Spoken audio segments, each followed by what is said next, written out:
Okay, so moving close to the green, here we're going to just have a standard little chip and run. Again, there's going to be a slight variation on the technique. I think this is one thing we should really come across in this, is that this is not a case of just having a full swing and then you shorten it generally as you get towards the green. You know, adapting setup and swings will give you all this variety of shots. Chip and runs for me, mate, again, it's just inconsistent. Yeah. Like just the flights and the spins and everything that I get.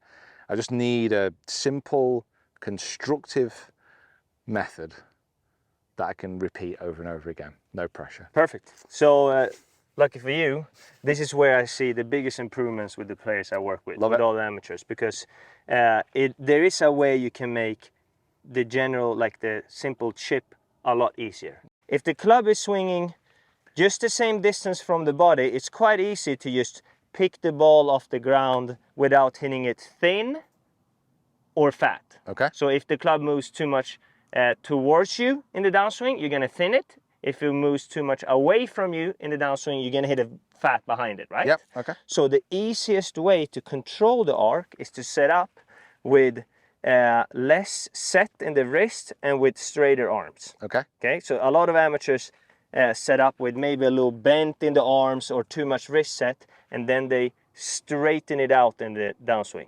When you follow countryman James Rinyard, he had a great illustration. He was imagine like your chest is the turf, right?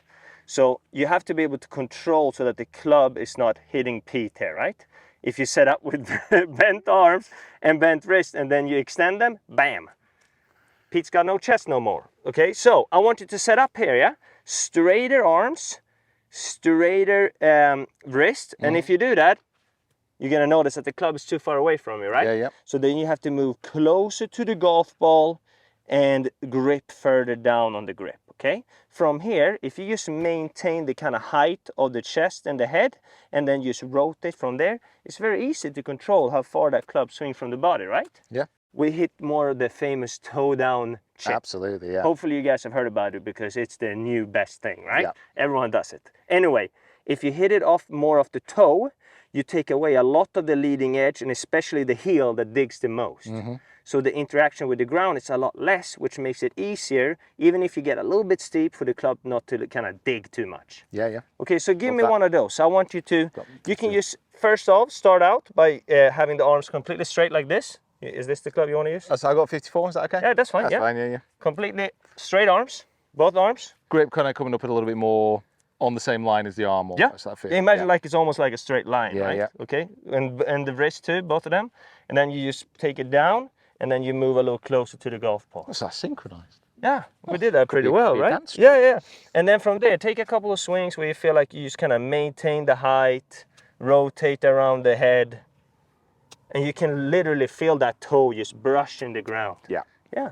So it's great. I recommend everyone to not feel like the whole club is interaction with the ground, only the toe. Then you know you're doing it right. Yeah, and this is just using the different kind of features of your wedges, isn't it? Yeah, absolutely, Using yeah. that toe, because it's that heel dig, which kind of, yeah. The worst wedge chippers of the golf ball, they look like this. Far away from the golf ball, a lot of wrist, and they hit that shot, right? You've seen that before. No rotation. Yeah, let's put that back. This is whirlwind. This practice ground is perfect. We can't do that. Okay. All right, so give me what we're trying to do here. Toe down, Okay. move close to the golf ball. So straight up, Yeah. come down, shuffle in. Lovely. And then you kind of maintain the weight left and just feel like you maintain the height and rotate from there. Kind of Nice. popped up. At 54, it kind of popped up a touch, but Okay, let's do it again. So here you can be a little bit more aggressive into the ground because that toe is not going to dig. got you. Lovely, just like that. Yep, that's perfect. Beautiful, Pete. That's exactly how you do it. Yeah. No, I like Nice. that. Okay, here you go. I'm just going to test you. Okay, do it now. This is perfect because even if the lies are a little bit iffy, you can use that toe and dig it out of these difficult lies. Look how good that is. Yeah.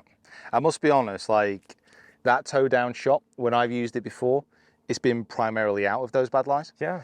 I never really thought about using it off a good lie. Why not? It's Yeah, the yeah. easiest way to do it. Yeah. So you literally, I stomped on that golf ball and it came out perfect. That was so, like half buried, yeah. Yeah.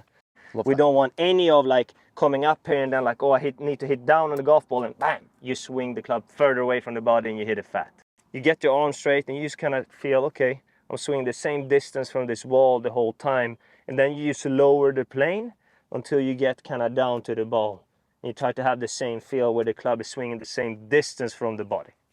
Amazing. Love that. This is easy.